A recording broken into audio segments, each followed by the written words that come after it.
សូមនមស្ការថ្វាយគុំអង្គគ្រូគ្រប់ព្រះអង្គចម្រើនពរញាតិញោមថ្ងៃនេះព្រះអង្គគ្រូចាត់ការឥឡូវនេះកំពុងតែទៅចុងភៅទៅធ្វើទៅបើណាគឺជាហើយថ្ងៃមុនហ្នឹងគឺជៀនឥឡូវថ្ងៃនេះជៀនទៀតញោមអស់ហើយមកហូបអស់ហើយអស់សំណឹង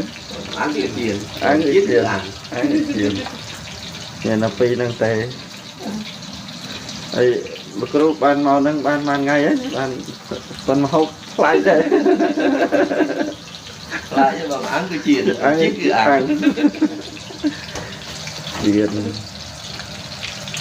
ញ៉ាំពណ៌ហ្នឹងហើយញាតិញោ